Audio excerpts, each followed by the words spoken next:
Welcome back to the Revolution and Ideology podcast. I am Jared. I'm Nick. And today we are reverting back to our other series called Myth is America, where we go through what is commonly taught as U.S. history and deconstruct what is more likely, at least what we've learned in a K through 12 system or through pop culture, mythology. And we deconstruct it for a couple of choice reasons. A, because it is honestly a false understanding of history, is how we've constructed our society today for all of its benefits and of course, for our purposes here as critical historian and a critical sociologist, all of its major faults. But one of the other reasons we go through Myth is America is in deconstructing U.S. history, we want to bring to light heroes, real quote-unquote American heroes of the past that have been overlooked.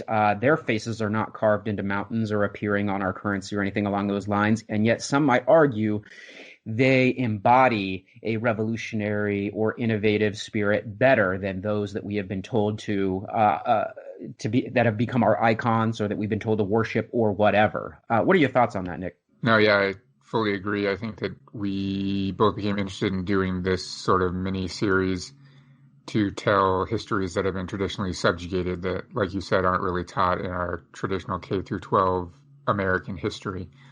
Thus the title, Myth is America, essentially deconstructing the myth that is the traditional historical narrative of the country.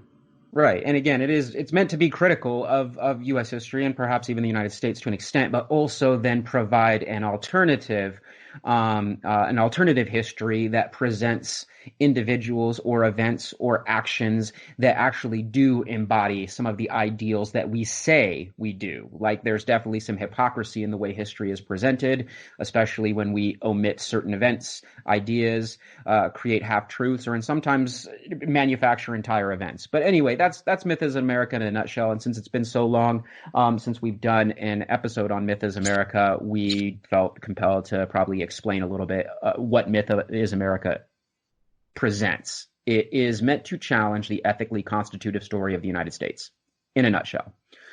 Okay. One of those aforementioned revolutionary icons or individuals that is, to be blunt, just an American badass is a man named Tecumseh. That's not necessarily his given name or his birth name, but that ended up being his given name. Properly pronounced, to the best of my knowledge, in the indigenous language of Shawnee, it's Tecumseh. Hopefully I did that okay. I'll probably revert back to my whatever Anglo pronunciation, since it's just more comfortable coming off of my tongue. But Tecumseh translates roughly as shooting star, which again, that's a pretty good title for a revolutionary leader. He lived between 1768 and 1813. What are your thoughts before we dig into this on Tecumseh? Nick said he didn't learn a whole lot about Tecumseh, but I'm curious, like, what your thoughts are? Why maybe this individual, this amazing individual, was left out of your past historical education? Yeah, before we started recording, I admitted to Jared that I don't know more about Tecumseh than probably the average American, like middle schooler, maybe even less than that. I don't even know how much he's taught, if at all. All that I do know is that he was I view him as a revolutionary fighter against basically the American colonial project. Yeah, and another translation of his name kind of presents like his iconographic place in Shawnee, and not just Shawnee, all of Indigenous history. It is Panther. He's the Panther across the sky. Is another like rough translation of his name. He was born in what we would now call in Ohio. And he's likely of a mixed indigenous heritage, part Muskogee Creek or Muskogee Creek, part Cherokee, part Shawnee. It's kind of hard to track his actual bloodline, as the Creek Nation and all of its other derivatives and subclans was matrilineal, whereas the nation that Tecumseh spent most of his life in, the Shawnee, were patrilineal. So like you have a matrilineal society, which our listeners should at least be aware of. We have an entire video on our YouTube channel dedicated to what matrilineal means. But that's who the Creek were. But when Tecumseh eventually ended up with, as a child, with the Shawnee, they're a patrilineal tribe. So the bloodline was a little bit hard to follow. And I'm kind of done talking about the bloodline here, because the bloodline for indigenous communities was not nearly as important as it would be for Eurocentric or Americentric societies to prove our purity or whatever for our status. But it is important for me to note that he is likely of mixed indigenous heritage. Any thoughts on that, or does it matter to you, Nick? I think it's kind of inconsequential. Yeah. Okay. The story is or his original story is complicated even more by the Adonisani move to the Ohio Valley. And for those of you that don't know who the Adonisani is, it translates roughly as the whole house, but they're more famously known by their French name, the Iroquois. The Iroquois essentially engaged in the Beaver Wars and the French and Indian War and so on and so forth with the French and the British. But they also engaged in these economic wars called Beaver Wars. Because of the forced dependency of the economy brought by the colonists, one of the things that the Iroquois eventually resorted to was waging war for economic reasons, which is something they never did before colonists showed up. But because, again, of the dependency of the new system brought on by the Dutch, the French, the British, etc., they end up just really needing pelts so that they can get the new items that they need. They can exchange them for metal, wampum, or weapons. Anyway, the reason this is important is that meant the Iroquois became a little bit more aggressive and would then fight other indigenous tribes for access to pelts. The reason this is important is some of those tribes were further west, like the Shawnee, like the Huron, like these other groups, further kind of complicating the purity of any First Nation nationality. Also important is, as the colonists continue to push the Iroquois and some other groups that were Algonquin speaking further west from the East Coast, they poured into the Ohio Valley as well. And so like this Ohio Valley is kind of like this mismatched area of people that are migrating. Many of them are refugees. Some of them are indigenous to that region. But long story short, it's under constant crisis. And that's where Tecumseh is born. He's born into crisis. I took a long time to explain that, but he's born into crisis. I really like your use of the term refugee there, because I think this obviously gets glossed over so oftentimes when we're talking about indigenous people's history in the Americas, that they weren't just moving, like in this example, to the Ohio Valley because they thought it would be a cool place to vacation. Like they were being uprooted out of their territories that they had lived in for thousands and thousands of years. Yeah, I mean, it's a big deal. And it even is. Uprooted is like a euphemism, right? They're being slaughtered. Let's right. Just say in a prior episode, we read George Washington's direct quote to General Sullivan about what he should do with the Iroquois League of Peace and Power. And it was essentially like it was ethnic cleansing. He basically ordered Sullivan to ethnically cleanse the Iroquois. Okay. Back to the story. Tecumseh's dad ended up being killed by white colonists in 1774 after the British. 1774, if you're doing the math at home, technically it's still British colonies. Independence was not declared for another 2 years later. He's killed by whites in 1774 after the British violate a treaty. Treaty violation is a common thing that takes place in colonial projects, and it becomes something that the United States would go on to adopt. In fact, to the best of my knowledge, and someone can correct me in the comments if I'm wrong, but the United States has violated every treaty it has ever signed with the First Nations in one way or another, whether we're talking about actual territory, whether we're talking about promised reservations, whether we're talking about water rights. Every treaty has been violated. What do you think, Nick? I'm kind of chuckling inside thinking of like, if there's one thing that the U.S. government has done consistently that should be the history of the country, it's violating the promises it made to the indigenous people. Like that's the one thing that's constant. Yeah, absolutely. It is. It is a hallmark of American history is violating treaties against First Nations. Okay. Chicksika is Tecumseh's older brother, and he's the one that ends up raising Tecumseh because his father was killed. And like I said, the Shawnee are a patrilineal. When his dad gets killed, is that right? Am I doing the years correctly? He's 6 years old? Yes. Okay. Yes. back to what I said, the Shawnee are a patrilineal society. So the father-ish figure is a little bit more important in a Shawnee society than it would have been in a Creek or an Iroquois society. Those were both matrilineal. So in this case, his older brother, Chicksika, steps in and helps raise Tecumseh. The War for Independence in the United States, which we've done a couple of episodes on, breaks out while Tecumseh is a child. Obviously, it breaks out when he turns 8.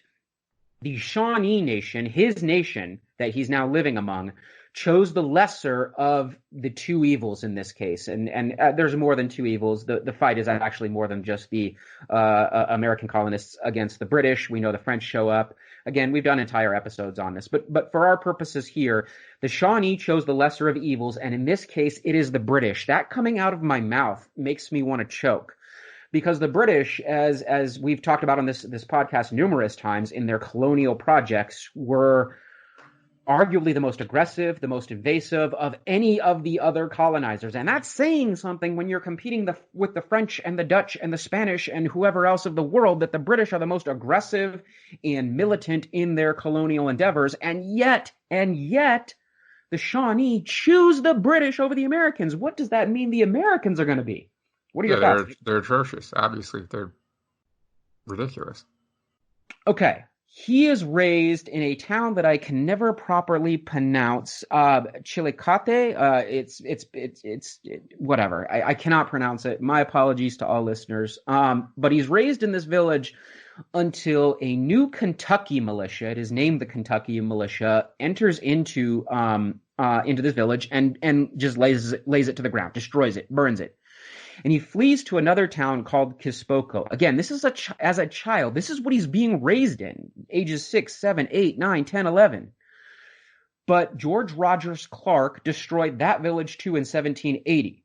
And now we're talking about like American aggression because they are seeing the Shawnee as an enemy combatant because they, for whatever reason, chose the British side. Because the British, for at least a brief period of time, were willing to hold up treaties. In fact, back in our War for Independence episode, we talk about one of the things that King George III had decreed was the Proclamation of 1763, basically saying, don't cross into Native American territory because we can't afford to protect you. It costs so much, and if you do that, we're probably going to have to pay for it. And as we all know, some of that payment came back in the form of taxes that Americans got super pissed off about. But regardless, before that even happened, he said, don't go to this territory because it costs a lot of money to keep you safe. And of course, the Americans did so.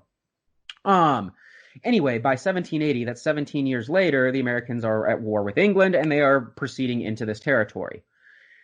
After George Rogers Clark and his men destroy his second village, Kispoko, in 1780, he's forced to flee again as a refugee to another town called Sanding Stone. Clark shows up there again in 1782.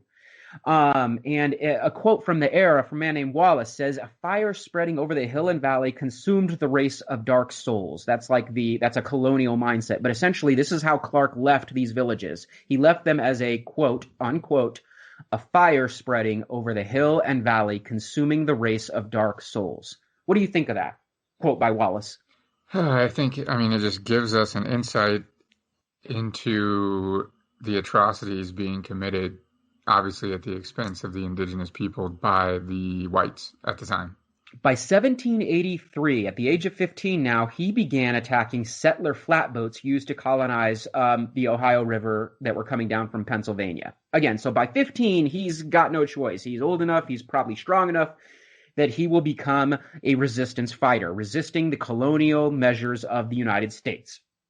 At the age of 15, think about this, already attacking settler flatboats because he has no choice. He is literally watching the wholesale ethnic cleansing and destruction of his homeland over and over again. He's forced to move like 3 different times before he's 15. Imagine growing up like that. What do you think, Nick? I think it's really hard for especially white privileged Americans to put themselves in the mindset of what that must have been like.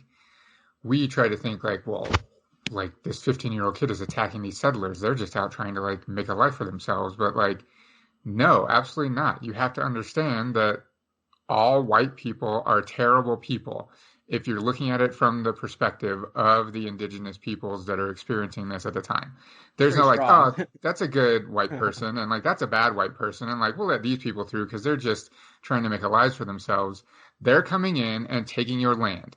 There's no good or bad or right or wrong. Like, that's it. And I don't know how like people cannot put themselves in their shoes and like understand that that's what the perspective would have been. One of the first major wars that the United States engaged in that nobody learns about in their history classes because we don't want to call it like we want the good wars, the World War I's or twos or whatever. But this is a real war. This is an actual war by the United States against a foreign power, and the United States is the aggressor. They start this war.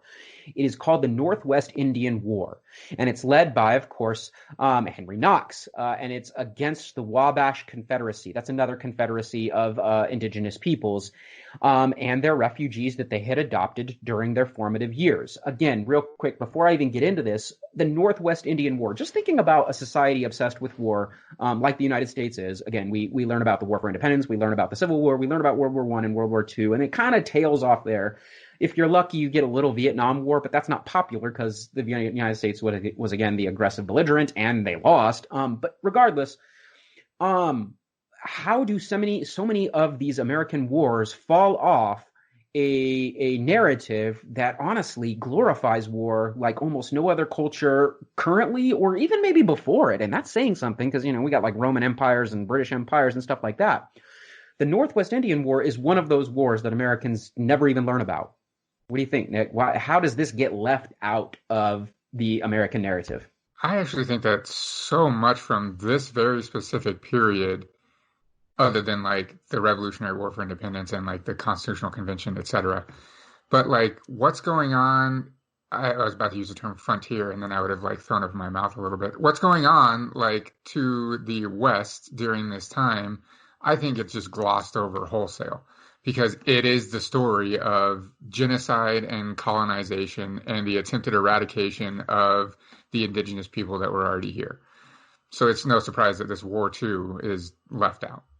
For Tecumseh, as this war is launched by the United States, again, led by the Secretary of War, Knox, against the Wabash Confederacy, he ends up going off to train a little bit further south with a group of militant, I can't believe I'm using this word, insurgent and non-assimilated Cherokee called the Chickamauga.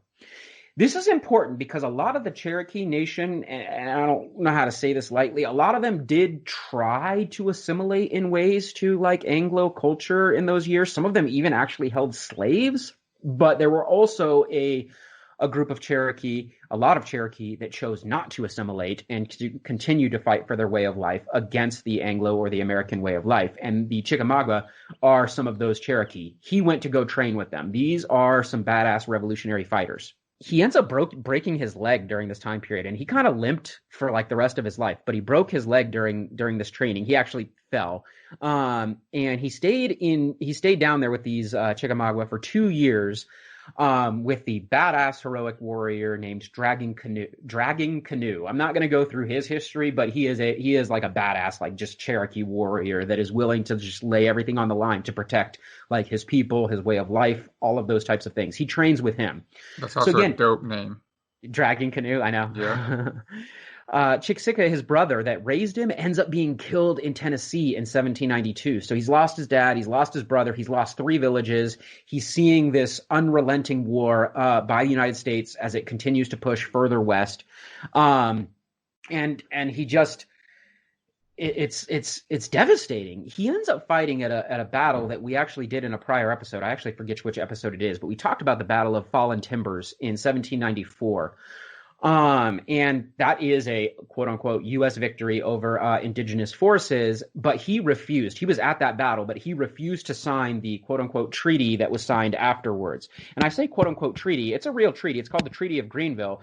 It is a real treaty. But I say quote unquote because the United States went on, they signed the treaty and then violated it a few years later. So it's like, it's the United States comes up with this treaty. Everybody's happy for a few years until colonists want more shit. Again, Americans want more and more and more. It's never enough. So they end up violating this treaty later. Tecumseh never even signed it. So, During this time period, though, we have another member of Tecumseh's family that rises to prominence, maybe even more so than Tecumseh for a little bit. It is his younger brother, a man named Lalawithika. He eventually goes on to become the very famous indigenous prophet named Tenskwatawa, but his birth name is Lalawithika. Lala was somewhat of a troubled youth. He was kind of an uncoordinated warrior. He wasn't known for having a lot of skill in any one capacity.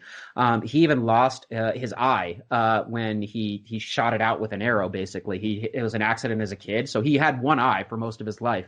He shot it out himself? Yeah, that's the best recollection I have. I've seen a couple of different versions of the story, and essentially that's just kind of what we're going with here. Is he had an accident. I'm not sure how you can shoot a bow out. Maybe he didn't shoot it out. Maybe he fell on it. Maybe he was playing with it. But he shot it. But he lost his eye due to an accident with an arrow. He goes on in his teenage and young adult years to become an alcoholic. That's all I'm going to say. He becomes an alcoholic. Keep in mind, this was not due to any of, well, here's the thing. This is one of those things that's often overlooked in U.S. history, but people are kind of aware of it. Alcoholism among indigenous peoples. And what we do now in the modern day is tend to blame the indigenous peoples for themselves. Whatever you see on a reservation or something, we then transfer that blame to the individual, which is a wonderful thing that we do in the United States. We're like rugged individualism, take all of your cool work, hard work, and like send that up to the top of the quote unquote pyramid. But if anything bad happens, it's because of your own individual shortcomings. Well, this is another example of that. But back at that time, keep in mind, and we learned this at the Battle of Fallen Timbers and other later treaties, that alcohol was actually promoted by the United States in these communities. It was used to create dependency by the United States, and not even just by the United States, by the French, British, and Dutch before them, as a coping mechanism. So you get these individuals hooked on this drug, and it is a drug. You get them hooked on this drug, and it creates a dependency. Alcoholism can be you become dependent on this. It is a drug. Not only is it a drug, but we also have to keep in mind that sometimes hallucinogenic drug use was also used by indigenous communities before white people showed up as a way to achieve a different plane of like understanding. And so alcohol could be seen as a gateway there. And then the third thing that we have to think about regarding alcoholism among indigenous communities at this time was it wasn't just economic dependency that the colonizers were seeking to create. For individuals, and this is what's overlooked in almost every study I've looked at, it can be used as a coping mechanism, for lack of a better term, the fucking apocalypse. Because for these groups of people, that is what they're witnessing. And if you are seeing like just this unchecked wholesale destruction of everything you've ever known, within a few decades, everything you've ever known, this is literally the apocalypse. We can see how some individuals might fall prey to this type of coping mechanism. In fact, we have alcoholism in these developed nations today, in the United States or in the UK or in France. It is wildly rampant, and it's a coping mechanism for people that are even assimilated into this culture. So we can see how for others, when faced with the apocalypse, it also becomes a coping mechanism. What are your thoughts? I don't want to date this episode, but I just read an incredible article about, for the listeners that are listening to this sometime in the future, we're recording this during the time of the COVID-19 crisis in the United States. And I read this article that was talking about how liquor stores qualify as essential businesses. And basically, like, you would think of that, like, how is that possible? But basically, it said that alcoholism is so rampant in our country that if the liquor stores were to close down, that all of the like withdrawal from alcohol that people, like just a majority of the population would experience, would create a health crisis like on its own. So liquor stores qualify as essential businesses because it's so rampant throughout the United States to this day, which is just so depressing. I mean, just think about all the ways that one might cope with, again, the end of your world, for lack of a better term. Let's say tomorrow, aliens from a foreign planet show up and they're technologically whatever, more advanced or whatever, but they're also less advanced philosophically and psychologically and sociologically, which is why they feel like they need to take everybody else's crap. And they start taking all of our crap and destroying us and killing us and finding all kinds of different, both militant and political and economic ways to basically like dispossess us of everything.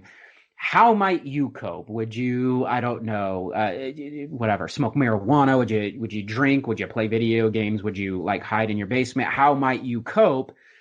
It's very Yes, similar. all of the above. Yeah, like I don't know, like try and just ignore it. I mean, COVID, I guess, is a decent example. Even though we're dating this episode a little bit, a lot of people are struggling even with this, and I shouldn't say even with this. That kind of diminishes the what's going on. But regardless, it's not the apocalypse that Lala Withika was facing.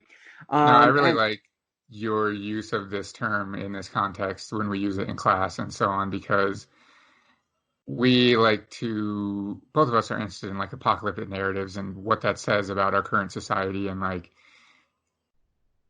you frequently say in class, like we don't have to imagine what an apocalypse would be like. We just have to look at indigenous peoples when the white people showed up, because that's what it was. It was an apocalypse.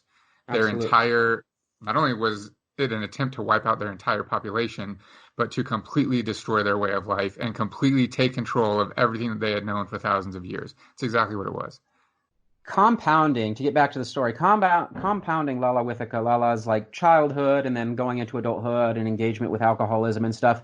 Missionaries, obviously of various different Christian denominations throughout the years, some Catholic, some Protestant, different types of Catholics, mostly Jesuit from the French, or if somehow you came into contact with the Spanish, you'd be looking at Franciscans or Dominicans, different versions of Protestantism. Anyway, regardless, missionaries would show up in a lot of these like refugee camps, which is what they essentially became.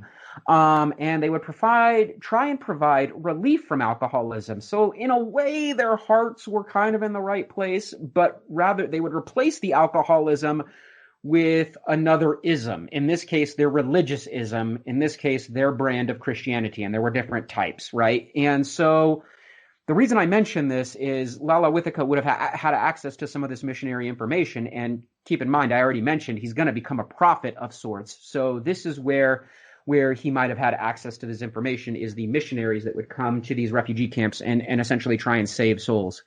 So that's important. In 1805, he was drunk and he fell down sick from alcoholism or alcohol sickness or whatever, and he basically went unconscious. But while he was unconscious, he had a vision. He had a dream. And again, this is important for anyone that knows like the history of dream-like understanding of the world. During hard apocalyptic times, we've seen numerous prophets in history have dreams or visions or altered states of understanding. Moses talked to a burning bush, or the prophet Muhammad went out to the caves and was embraced by the angel Gabriel, or Jesus spent 40 days in the desert, or Zoroaster went up on the mountains and there were hallucinogens. Maybe he took them, maybe he didn't. But regardless, a lot of our episodes in both Myth is America and Revolution and Ideology have dealt with this idea of either going out into nature or taking some drugs or whatever and having a vision of what is to come next. How are we going to fix this situation? We've talked about it over and over again, but I still want Nick's like input, like this idea of, in this case, maybe not traveling out to nature. He already lives in nature, but getting high or drunk or whatever, falling unconscious, and then having this vision of the future. What are your thoughts? I think there's a couple of ways to look at this. I mean, like you said, because it's so common in these stories. And I think it hinges on whether or not you believe that it actually happens, right? Like the people are looking for someone to help them, to guide them through this period in their history, right? Regardless of what group we're talking about at the time. So they're just looking for someone to do something, right? So when the prophet comes and says, I've had this vision that is supernatural in some way, whatever the way that is, depending on the culture, and this is what I experienced in this vision, and this is what will guide us through this period, I think the people are really, really susceptible to that happening, right? Yeah. I think that the prophets themselves either are opportunists who realize this and say, hey, I'm going to make up that I had this vision and then like tell my people and they'll follow me. But I think more likely is probably that they themselves too are also susceptible to believing that they have received a vision because of what's going on at the time period as well. Or if you want to believe it, they are susceptible to actually receiving the vision, however you want to believe or not believe whether it's real. In his vision, the master of life is what it's called in Shawnee tradition. The master of life told all indigenous, all Native Americans or American Indians, whatever you prefer, to give up all white customs and products. So give up all the white customs, give up their religions that they've tried to bring, give up products, which for him means alcohol, or guns, dependence on iron cookware, dependence on glass beads, these are all, the master of life basically in this vision told Lala Withika that these are the worst sins committed by the people, and one of the reasons why they are experiencing this apocalyptic end. And so to basically do not assimilate in any way, shape, or form. This is very controversial at the time because there are indigenous leaders that do feel like maybe that some sort of assimilation or continuing to sign these treaties, eventually, the white people will stop. They'll just stop. Eventually, one of them will be a man or woman of their word, and they'll just stop. So this is actually very controversial, even among his own people, that there should be no engagement with anything white. And this is, again, it is also important in this vision that all nations must create a grandiose peace pact. So this would not be the first time that indigenous communities have sought to go international. Like when I say international, not like what listeners might think like different countries, but for them, they're all different nations, international to create alliance against colonialism. Metacom, better known as King Philip, of the Wampanoag, was able to accomplish this a little bit all the way back in the, what was that shit?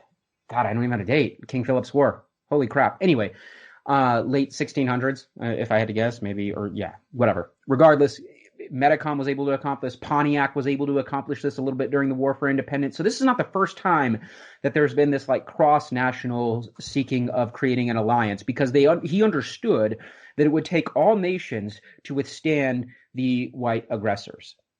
And if they all united, the master of life would help them drive the white colonists away. His name was then changed to what we're going to call him from now on, Tenskwatawa, which means the open door. And he becomes more popularly known among the colonists as the prophet.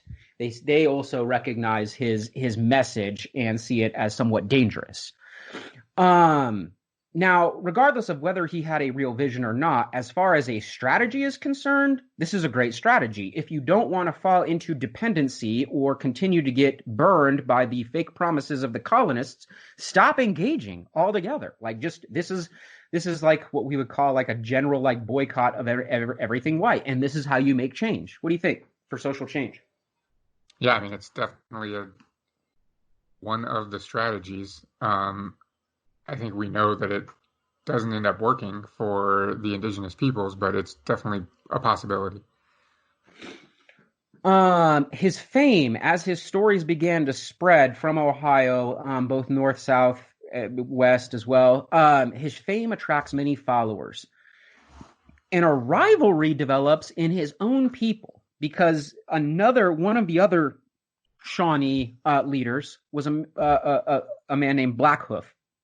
And he had advised peace with the United States and trying to maybe not assimilate, but live like concurrently with them, live like alongside the white people while still keeping a little bit of their Shawnee identity. And there is a rival. And so basically you have like this duality, this fracturing of the Shawnee nation a little bit as to which strategy different individuals sought to basically stave off the destruction being wrought by the colonial project. This is important because again, like, you know, some people think when I talk about like leadership, and I'm refusing to use this word chief, it's not like a real thing. That's usually a manufactured identity by the colonials so that they can negotiate with only one individual. In most First Nations, decisions, political, economic, they are collectively decided upon. And there are representatives often that people will follow with those decisions because they make the best argument or they've shown the best qualities in whatever regard. But these are not permanent coercive leaders like European sovereigns or even like, legislators in the Senate or the Parliament or anything along those lines. These people basically just have consensus. People will just follow them if they think they're doing good things. If they stop doing good things, then individuals can just up and start following another guy. Like it's called the natural democracy. We also have a video on this YouTube channel or on our YouTube channel that kind of goes through in about 5 minutes what natural democracy is among indigenous nations. This is what I'm talking about. So it's not like Black Hoof is like this one chief and all the Shawnee have to do what he says. That's just not how the Shawnee or most First Nations work. Anyway, during this time, Tecumseh comes back from his experience traveling with the Chickamauga Cherokee. In 1808, Tecumseh and Tenskwatawa move into Miami territory. And when I say Miami, I am not talking Florida. I am talking the Miami Nation, which is also in Ohio. And they establish a new village called Prophetstown. Now, this is also controversial because Tecumseh and the Prophet are basically Shawnee, even though like the bloodline's complicated, like I said, but they're coming in as refugees into Miami territory.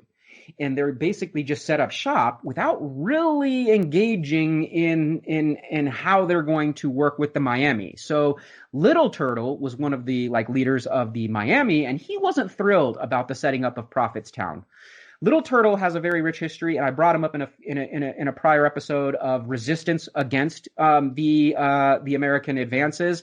But he had calmed down a little bit now in his later years in terms of like resistance fighter, and he was not necessarily thrilled about like not just like the ceding of some of his territory to these refugees, but perhaps attracting American attention to the Miami nation. Any commentary on this like history right now, Nick? No, I don't think so. Okay. Tecumseh's leadership, his acumen, combined with the prophet's vision, attracted thousands of Algonquin-speaking indigenous people. Algonquin is not a tribe; it is a language, and numerous nations spoke some variant of Algonquin. So when I say Algonquin speakers, there's a whole bunch of different people from different nations showing up in Prophetstown to hear the prophet talk and learn from Tecumseh about how to be a good leader, how to resist, etc. They basically work together. The prophet is like, I don't even want to make this like whatever. He's kind of like the hype man, I guess, that is like just getting and I don't want to make the Flava Flav. Yeah, he's the Flava Flav of the yeah. but yeah, like whatever. It is an intertribal religious stronghold that ends up in the West in Indiana. Essentially, it's about like 3,000 people in this town, which is a pretty good sized town for like, again, a early 19th century refugee camp, basically. And keep in mind, Indiana, like think about that name. They're in Indiana. It is named literally for being a territory for Native Americans. So during one of the past treaties or a series of the past treaties, this territory was basically given to like you can give people their land back. Like it's ridiculous, but whatever. This people was basically reserved for Native Americans by the United States. And let me ask our listeners now, how many indigenous people control Indiana? Like it's anyway. Okay. Meanwhile, we're going to be introduced real briefly to an American man. His name is William Henry Harrison. This ethnic cleanser, awful. Eventually, when the United States decides Indiana is not going to be just for Native Americans, they make it kind of a territory, and he becomes the governor of Indiana. And he began to pressure indigenous leaders that he knew he could pressure for the sale of more land in 1809. He started long negotiations with the Lenape, Kickapoo, Miami, and Potawatomi nations, which led to the Treaty of Fort Wayne, Indiana, still to this day. Gross place.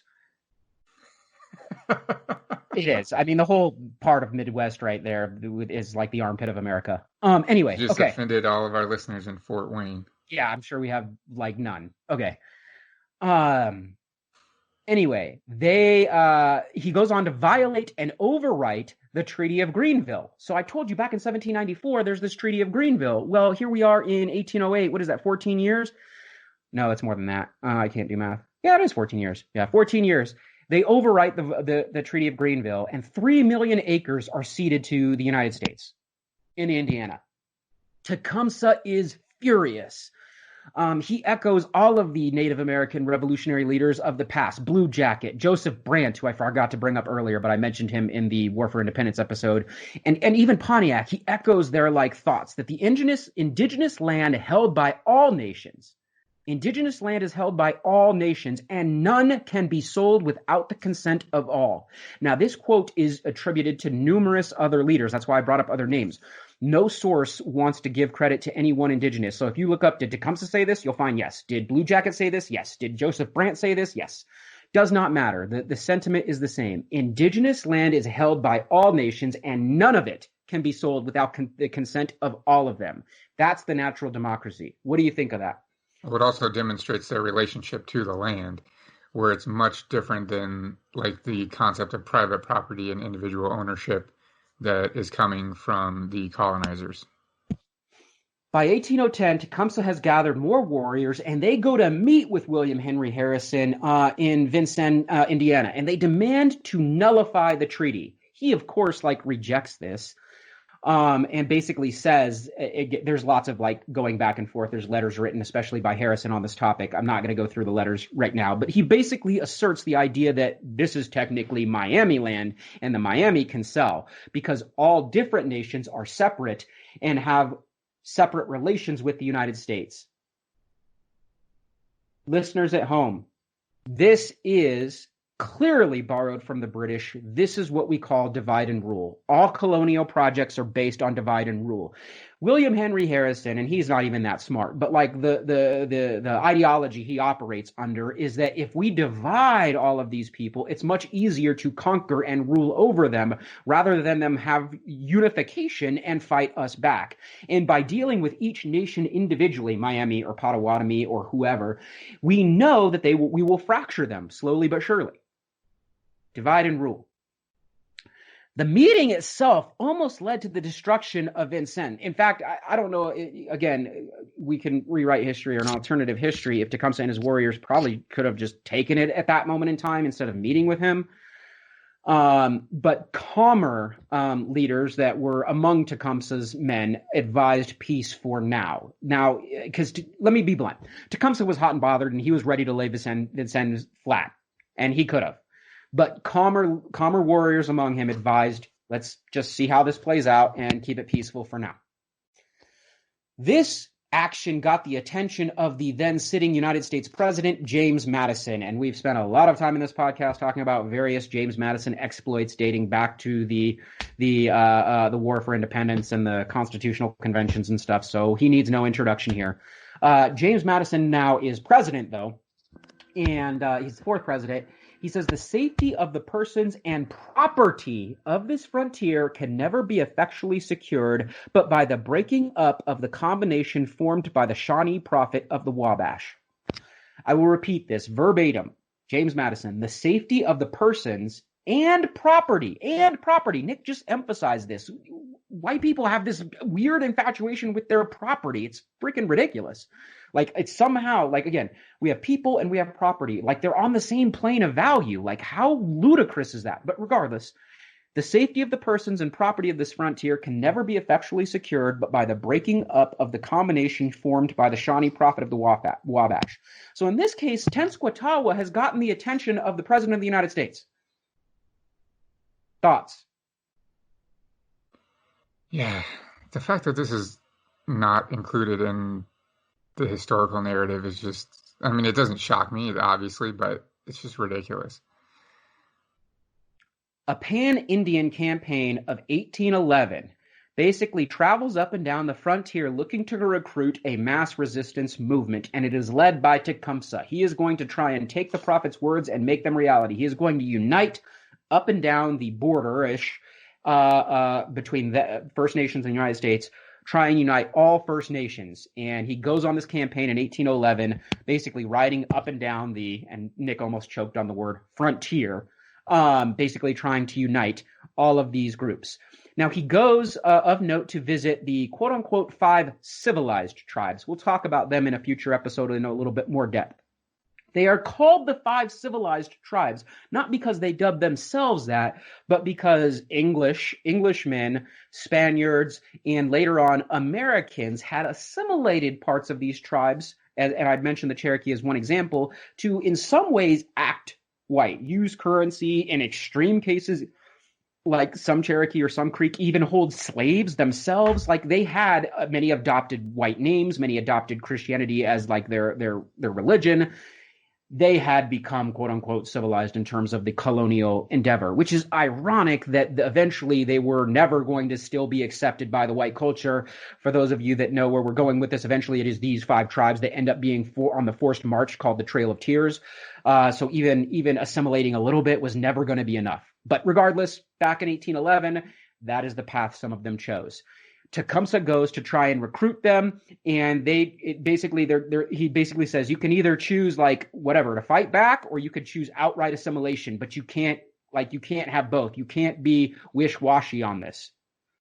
A few militant factions of these tribes did join him.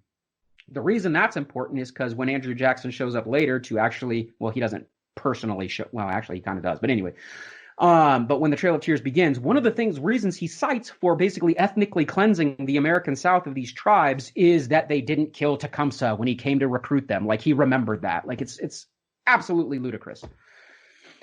Of note, the Red Sticks Creek, that is one faction of the Creek people, of the Creek Nation. The Red Sticks faction launches a new set of wars against the colonists. They are better known as the Creek Wars, another set of wars that most Americans are completely unaware ever took place. And of course, when Tecumseh goes on this like recruiting mission, there are different quotes attributed to him. Here's one of the more famous, and again, you know, we don't know how accurate they are, but this is one of them. This is what he had to say when he's trying to recruit these five nations. He says, "Where today are the Pequot? Where are the Narragansett? Where are the Mohegan, the Pokanoket, and other powerful tribes of our people? They have vanished before the avarice and oppression of the white man. As snow before the summer sun, sleep not longer, O Choctaw and Chickasaw. Will not the bones of our dead be plowed up and their graves turned into plowed fields?" What's he saying there? What's Tecumseh saying in this recruiting to the five civilized nations? I mean, he's saying that the other tribes literally don't even exist anymore because of I like the word avarice there, like the greed and this just insatiability of the white man. Another great source on this, if you want like further reading, or for those of you that are looking for primary sources, I'm not going to go through it right now, but for like a more complete and better version of Tecumseh's like charisma and like ability to speak to the people, his Speak to the Osages is like it's literally called, like, search that, whatever, primary source, Tecumseh's speech to the Osages. It is like just straight fiery like rhetoric. I mean, I don't know if we should, I mean, do we want to look at any of that now? I don't know if we have time. But it is a great, just like fiery oration of everything that's taking place at this moment in time. The Battle of Tippecanoe breaks out, and I'm sure some listeners are at least aware of that name. It's like Tippecanoe is like it's just a famous word, and it refers back to this battle.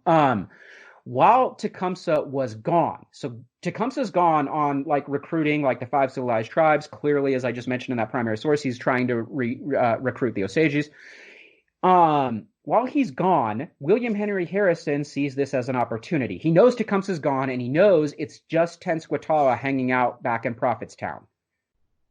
And Harrison is going to push his advantage. He knows Tenskwatawa is popular because he's like a good storyteller and he's got great vision for the future, but he knows Tecumseh is like the leader. Like he's the one that people and that people will follow into battle or for any other reason. Tenskwatawa was armed at this time. Prophetstown is armed, and this is interesting. Any guesses on who formally arms Prophetstown, Nick, since you don't know the story? Nope. The British. Why would the British arm Prophetstown? We're in the 1800s. They lost the war for independence. What do you think's going on? Yeah, that's weird. They think somehow they're going to fight against the Americans? I don't know. The British are still in Canada, of course, back to the Treaty of Paris in 1783, and they also see American expansionist aggression perhaps threatening parts of southern Canada, some of their territory there as well, and perhaps some of their Caribbean holdings, as the Americans had seemed aggressive going south. They were going into Spanish Florida. So yeah, this was a way for the British to maybe protect some of their interests. Moreover, it's not the first time the British had promised to help indigenous communities fighting the United States. We can relate back to, like the Mohawk and Joseph Brant. He even became a British officer. So the British had often used indigenous peoples, which is super weird, to fight worse colonists. Can I use that word, worse colonists? All right. Yeah. Anyway, Tenskwatawa was armed for the British, but this is where he also makes some mistakes. During this time, he's feeling pretty important, especially with Tecumseh gone, not kind of helping him orchestrate what's going on in Prophetstown. And he goes on these things called basically like witch hunts. And he's basically having his men hunt down any peaceful, quote unquote, chiefs, any chiefs that are seeking peace with the United States. He's basically calling them witches, and they're going on these witch hunts to basically alienate these individuals. William Henry Harrison, of course, has spies and whatnot, and he wants to push the prophet to make more mistakes without Tecumseh there. On November 6th of 1811, William Henry Harrison marches 1,000 troops out to Prophetstown. 1,000 troops he marches out to Prophetstown. This is clearly a show of aggression by the United States. Tenskwatawa he also has spies, and he knows it's coming. He has been clearly instructed by Tecumseh, do not engage in any military endeavors while I'm gone. But Tenskwatawa ignores this. He marches 600 warriors, marches the wrong word. That is not the type of warfare that most indigenous communities engage in. He and 600 warriors launch a surprise attack against these 1,000 troops at their encampment. The U.S. soldiers do hold their ground for about 2 hours, and this made the prophet's leadership come into question because the warriors, essentially, the prophet said, look, you're going to be immune to their bullets. We're going to take this. The master of life is on our side. But when the master of life did not come through for the prophet or his people, and they were not bulletproof, clearly, because the spirit master of life doesn't come through very often. It's kind of interesting. For any culture, God, exactly. Yahweh, Zeus, Poseidon, Krishna, very rarely. Very rarely. Yeah. I mean, I don't know. Poseidon can turn people into whatever. I don't know. They can fall in love with cows and whatever. Is that? Yeah, that's the Theseus. Yeah, that's Theseus. All right, whatever. No more Greek mythology. Let's keep going. All right, back to the story. Anyway, the prophet's warriors bolt. They realize, look, man, we're not bulletproof, and these soldiers, for whatever reason, are not backing off. So we're going to leave. The prophet says that technically this battle, the Battle of Tippecanoe, was started by Harrison just marching 1,000 troops out to Prophetstown. That is the aggressor. Obviously, the Americans say technically the attack, however, was started by Tenskwatawa. So both sides are finger pointing, blaming each other as to who started this Battle of Tippecanoe. The prophet and others go on to say that it wasn't his fault, that some other more radical indigenous people, led by another man named Ho-Chunk, he's Winnebago, his militants were the ones that started the fight, not the prophet, and he couldn't be controlled. So basically, there's just a lot of finger pointing here at the Battle of Tippecanoe.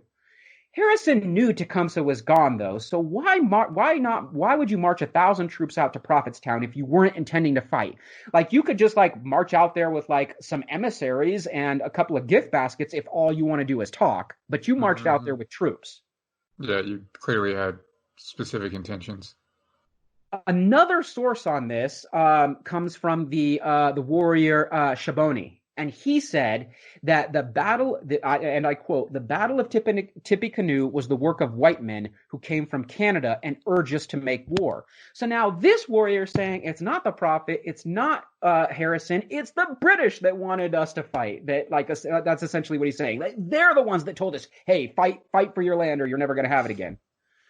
The next day after the refugees flee Prophetstown, because those 1,000 troops are still there, more or less. There were definitely casualties on both sides, but yes, for the most part, there's a lot of troops there. Prophetstown is burned, looted, and all corpses were mutilated, and graves were dug up and strewn about. Now, fine for you military rah-rah USA listeners out there that, like, fine, you're going to take the town. Got that. For a military strategy, fine. I'm letting that pass. Why mutilate dead bodies and dig up graves? That is not military strategy. That is not right. That is not ethical in terms of warfare or combat. Why do that? That's the level up that we're talking about. This is the United States ethic that I want to draw into critical inquiry. Fine. War is war. People win, people lose. I'm letting that go for the time being. But this level up, the mutilation of dead corpses, both on the genitals and the scalps specifically. You'll remember from prior episodes that the scalps, Americans actually got paid for bringing back scalps. Again, we usually attribute scalping to indigenous people. Nope. It was the British and then the Americans that did that first. And then dig up graves and desecrate holy sites. What's that about? I mean, it's just a demonstration of their a violation of their entire way of life and of their humanity. And it's a fear tactic for any future people that think they might want to resist. This is insinuating this is dehumanization. These are tactics meant to cultivate feelings of terror. This is despicable. And here's the other thing, listeners, as we go through Myth is America, which may take us years to get through all of American history, who knows? But regardless, this is an action that is not unique to indigenous communities. We're going to see this in places like My Lai in Vietnam. We're going to see this in places, we're going to come up on this one real quick, in Sand Creek, Colorado in 1864 and 1865. We're going to see these actions. We're going to see this in Monterrey, Mexico, of all places. We don't learn much about the Mexican-American War, but we're going to see it there. We're going to see this over and over again, these U.S. forces not just winning battles, but then going on to desecrate everything about these peoples, these cultures that they have invaded. It becomes a hallmark of strategy.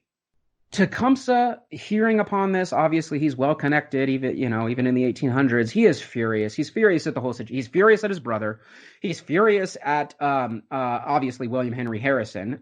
He's furious and heartbroken. He really is. He worked so hard to basically create, with his brother, to create Prophetstown, and he had been working for about a year trying to recruit various warriors to form this resistance.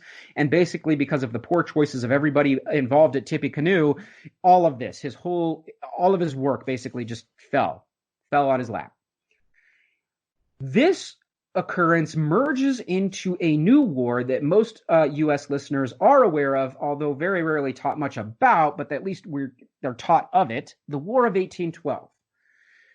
It is a boring-ass war. It really is. Maybe that's the reason most Americans aren't taught about it, or maybe they're not taught about it because of the Native American side of things. But yes, it is not the most exciting of wars, and I'm willing to relent and say mostly because the war's kind of boring. Any thoughts on the War of 1812, Nick? No thoughts whatsoever. Okay. Anyway, the Indigenous enter into this war for obvious reasons, but why are the British now, quote unquote, invading? Some say this is the last time any foreign entity invaded the United States. Whatever. What's the British beef now with the Americans? They can't still be all hurt about the war for independence, can they? Not really, actually. One of the things that was taking place at this time, and we talked about this in prior episodes that were more politically based or economically based, there were trade restrictions by the British that impeded U.S. trade with France. Well, obviously, England is going to try and impede trade with the United States because France has been their enemy for, at this point, centuries. And this France, this post-revolutionary France, is super aggressive with their war on tyranny and then eventually their Napoleonic Wars.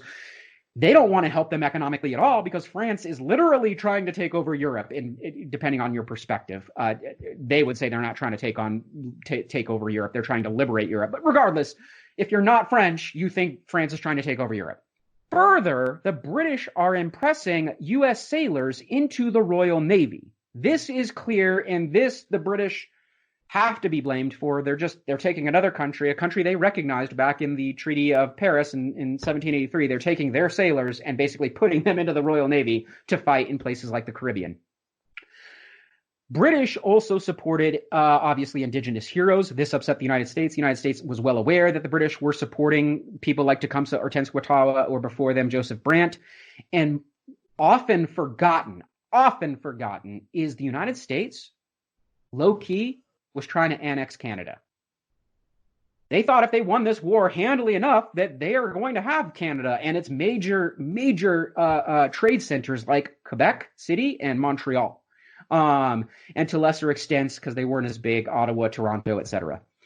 In short, the Napoleonic Wars in Europe have most of the British forces occupied. This is important. So when the war breaks out, England can't really fight full force here in North America because, well, they're fighting in Europe against the strength of the French forces. Britain does adopt more of a defensive strategy in the war for 1812, even though everyone knows they do burn Washington City, which is rather aggressive. But for the most part, they adopt a defensive strategy, basically trying to defend either Canadian or Caribbean holdings. It's called Mr. Madison's War because James Madison's still president, and it's a rather unpopular war, even among Americans, especially on the East Coast.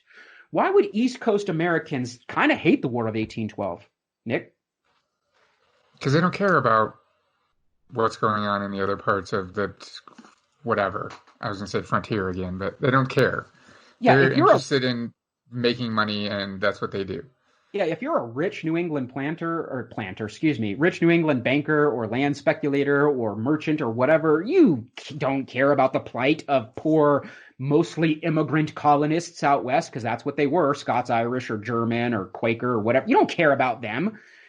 You don't even like them. You don't care. It's about me. So even other Americans are not important enough for you to care about. You only care about making money in New England, or if you're a rich Virginia planter, you care about potential slave revolts and making a lot of cotton or sugar or whatever. Like, you have, again, this is the false narrative of American unity or celebratism. Like, that's what this is. Most of them don't care about this war. Again, I do not side with the U.S. on this aggressive war against the indigenous people, but let's pretend for just a second I had a patriotic bone in my body. If you are you would want to support the helping of your other colonial brothers or sisters on the West. You would want that, but they didn't. They didn't want that.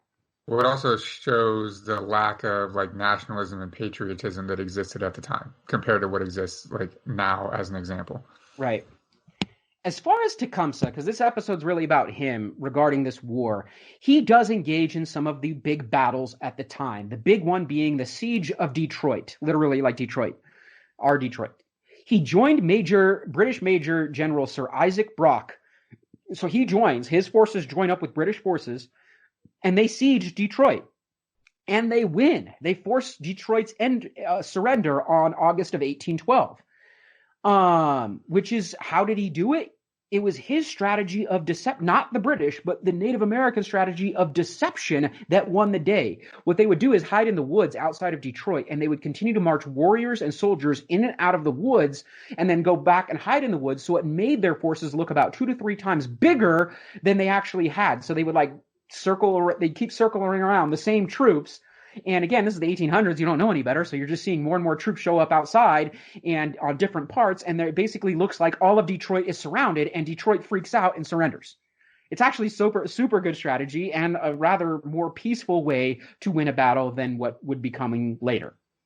Tecumseh's strategy impressed the British so much that they made him a brigadier general in the British military. Again, not the first time a Native American ended up having a cool title in the British military. Joseph Brant had a title bestowed upon him earlier as well.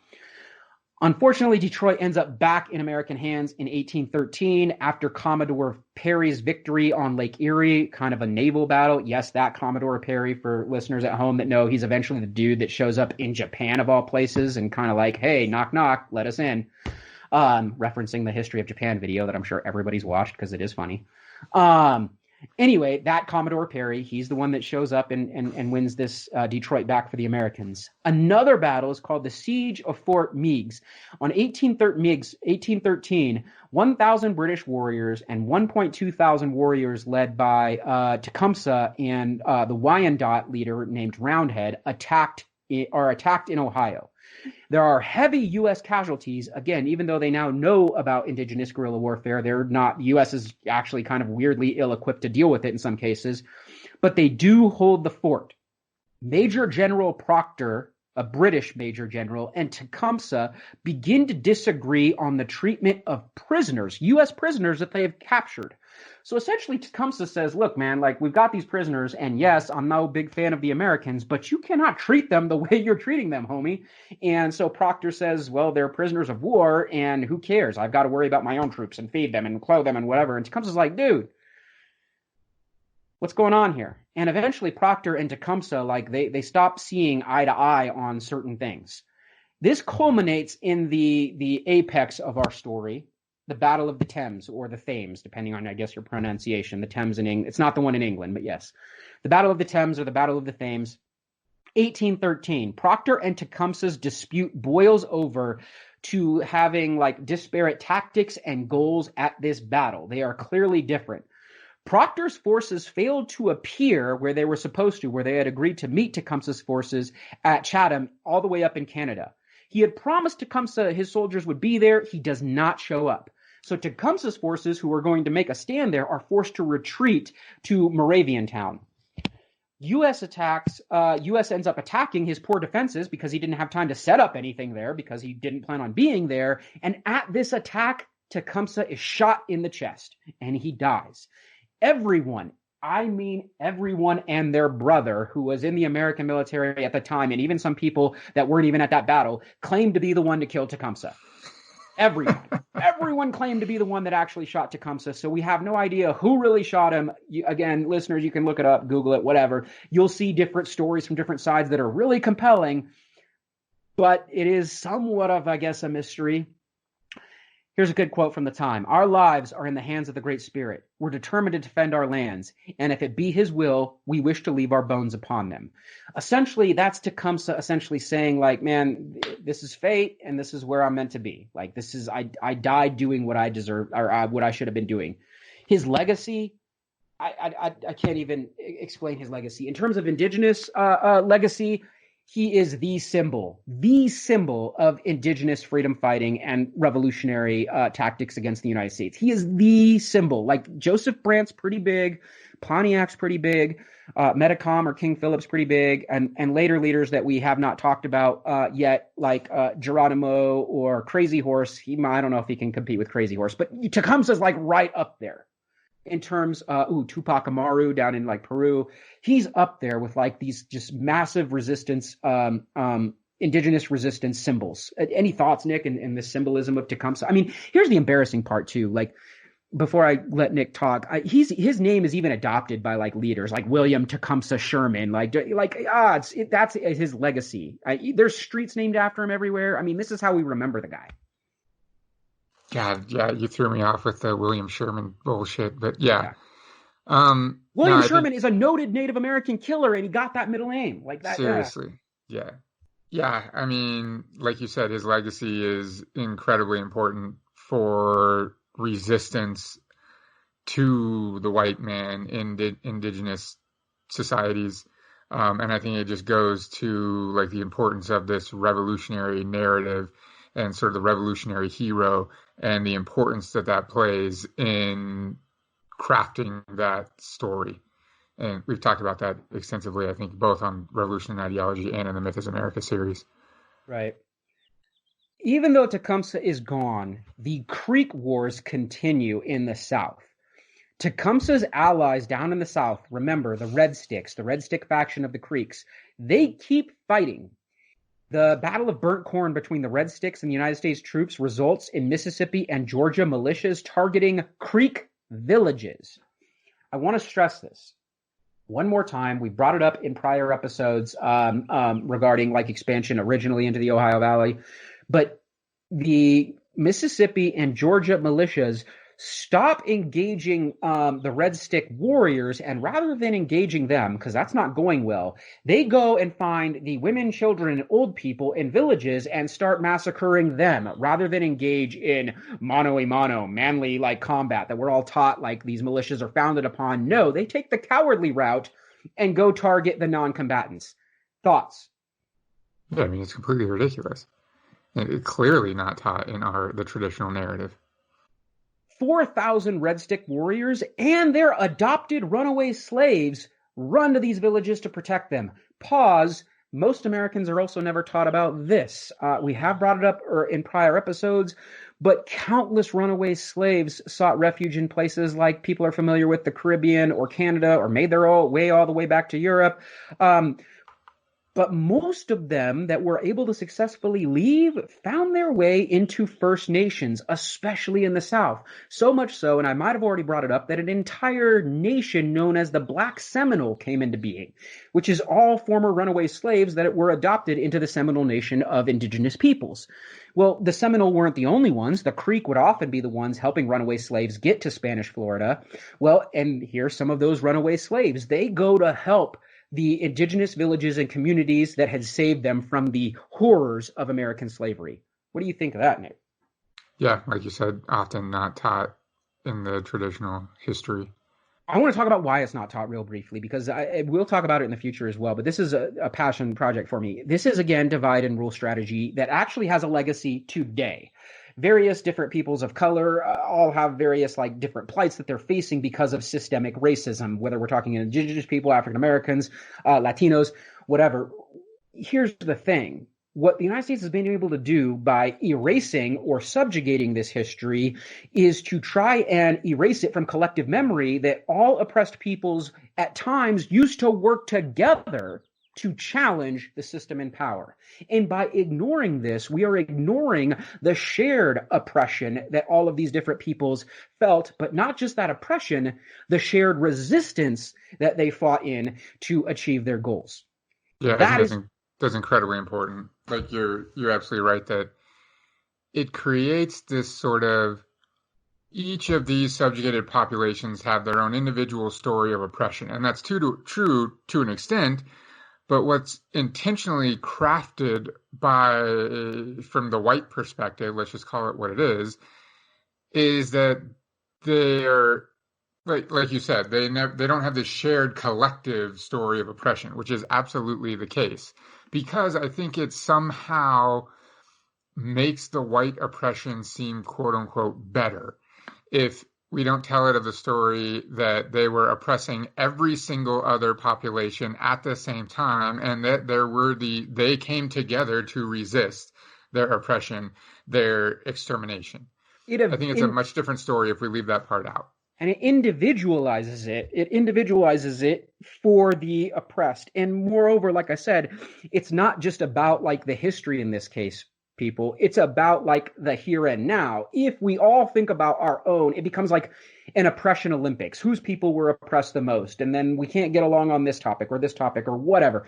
That's what this becomes. I mean, even an example we'll do in a way future episode, but Fred Hampton is a great example. The great Black Panther leader who at the age of 21 was executed by the FBI in his bed. But one of the great fears of the FBI leader at the time, Hoover, was that he was one of the first, at least during the civil rights period, to try and bring, he called it the Rainbow Coalition, bring together all oppressed people to resist systemic inequality. And that's why he's the one that had to be martyred in this case by the FBI. It's so, the system is so scared of a united front. It's clear. And yeah, the FBI documents, right, even refer to him as the Black Savior. Yeah, it's a great example. Anyway, all right, we'll move forward. We'll get back into the history here. On August 30th of 1813, the leaders Red Eagle and Peter McQueen, those names are correct. Peter clearly assimilated a little bit by adopting the name. He was of mixed heritage. They attacked Fort Mims, and it resulted in the death of 400 settlers. This is important because now you could argue that it is the indigenous peoples that are killing just non-combatants or whatever, when really it's Fort Mims. It's a fort. It is a military target, and yet 400 settlers do die there. This is important because once that happens, it becomes the rallying call to divert all types of resources into the American South and basically obliterate the Red Sticks. Again, it's clear that this strategy would be used over and over again in U.S. military history. General John Floyd ends up responding, this is American, responds at the Battle of Potosi, and he goes on to kill 200 Creek on their own holy ground. And some Creek that had assimilated end up being his scouts to help him find these people. I don't even want to spend time here trying to understand what it's like living through the apocalypse and why one might choose to help the colonist, or when the aliens come, why I might choose to help the no. But like, you know what? I don't even know. Any thoughts? Why might some Creek scout out their own people for General John Floyd to eventually go massacre? I don't know. I mean, we've talked about this super briefly before. I don't know in what episode, but how any type of response to an apocalypse, right? Any people could choose to respond in a variety of different ways, you know, and trying to place blame or dissect why or etc. is like almost impossible to do retroactively. Yeah, Tecumseh's legacy is at least the immediate legacy here, even though he's symbolic, is still, some of it is, we could see some of it based on the factionalism that had been created by the colonists, and that's part of Tecumseh's legacy that he was trying to overcome and never fully was able to, and we're seeing it here, this factionalism. And then during this time, we're introduced to the most famous ethnic cleanser in American history, and this is not hyperbole. We look at the definition of ethnic cleansing, and the Trail of Tears fits every description of ethnic cleansing.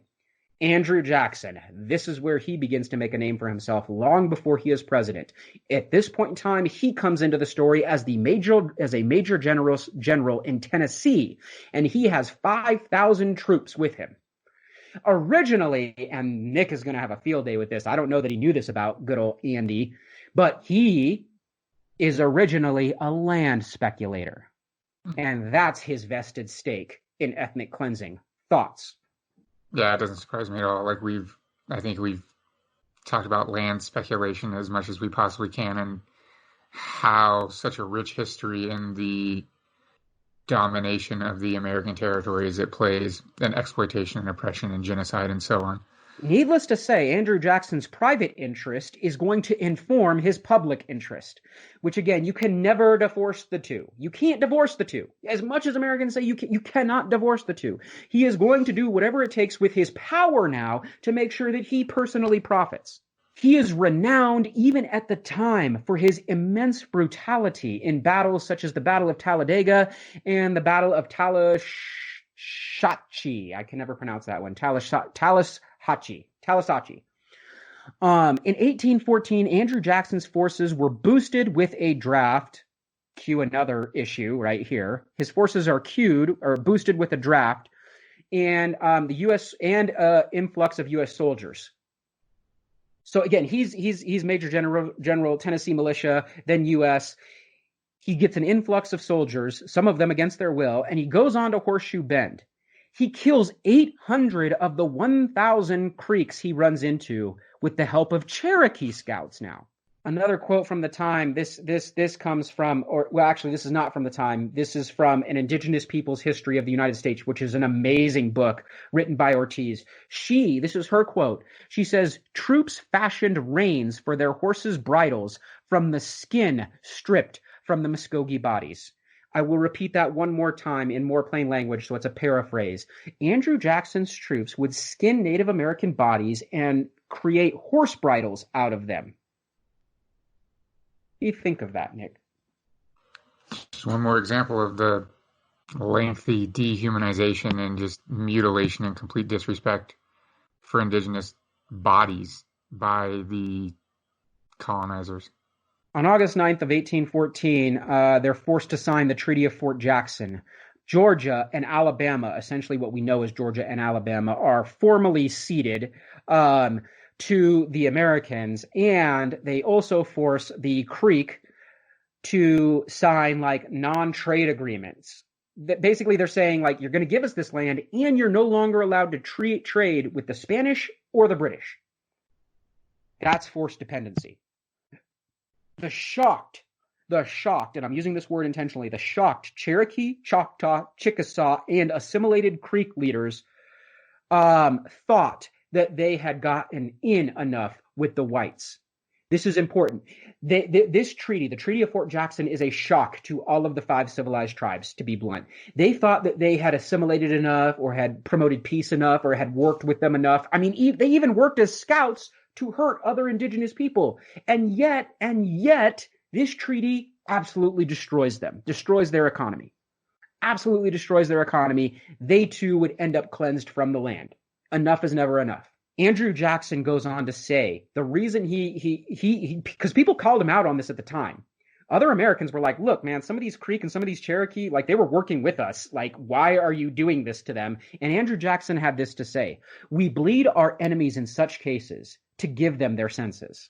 The British aid arrived far too late with the Admiral Cochrane. It was too little, too late, and eventually the entire Gulf Coast falls. The rest of the boring War of 1812 kind of wraps up rather succinctly. After the Battle of the Thames, where Tecumseh died, the U.S. went on to invade Canada and lost resoundingly. The British forces in Canada whipped up on the Americans. We don't usually talk about that part about the war, but regardless, that ends at Lundy's Lane in 1814. The Royal Navy goes on to blockade U.S. ports on the East Coast and in the South, cutting off trade and allowing the British to raid the coast at will. Again, the United States still didn't have that strong a navy, even though they knew they kind of needed one, especially after the American War for Independence, especially after Hamiltonian economics that we've already talked about. They still didn't have one. One raid, obviously, the most famous one, went on to burn the capital, Washington City. After the death of Tecumseh, though, the British determined merely to defend Canada. They no longer wanted to help the indigenous people. They gave half-hearted attempts to help, like the Red Sticks in the South. Further, another colonial power in Florida, the Spanish, they're still holding on for dear life down there. Their ineptitude at battles like at Pensacola eventually turned the tide for the Native Americans to basically a loss. The most famous battle that wraps this thing up is the Battle of New Orleans, which took place in January 8th of 1815. Of course, Jackson becomes a hero here. It was basically the nail in the coffin. The unlikely U.S. defense of New Orleans was seen as divine providence by Americans, and it becomes one of the most iconic battles of the war, further embellishing the early thoughts on what manifest destiny might be. Basically, they're saying that it is God shone down on us and protected us at New Orleans, and so we have a right to everything. Nationalism is formed as a stronger ideology after the Battle of New Orleans. We have entire episodes on what nationalism is, so feel free to go check those out on our podcast or YouTube channel. Not going to do it now. Andrew Jackson, like I said, becomes such a hero. Anyone looks at a picture of New Orleans, you can see the big-ass statue of him down there, like he's there, New Orleans. He gains further genocidal fame and even the presidency later on with his Seminole Wars and then eventually the Trail of Tears. Even before that, though, England was kind of done. The Napoleonic Wars were over and trade issues had made them irrelevant. Basically, trade issues had been made irrelevant by various treaties with the Americans that were going on the side. And so England basically stopped fighting and the war winds down. The Treaty of Ghent is signed in 1814 and really nothing changes for the colonial or imperial powers. But here's the key, the lesson for today. While nothing really changes, not a lot of territory or anything changes hands between the British or the Americans or the Spanish. They eventually have to buy Florida, but whatever. Nothing really changes hands there. But as is customary, in every treaty we've talked about between European or colonial powers or American powers now, who's left out, Nick? The indigenous people whose land they're on. And dividing up and all of that. So, I mean, that's essentially like the brief history, super brief history of Tecumseh and his emergence as a revolutionary hero, a fallen revolutionary hero, an icon, a symbol, and how that worked within the colonial era of the War of 1812. What are your like kind of concluding thoughts on this history? There's got to be some thoughts that you have that we can tie back to Myth is America, the themes we talked about, heroes we don't talk about, or themes in American history that are erased or subjugated. What are your thoughts, Nick? As a sociologist, I've told you the story.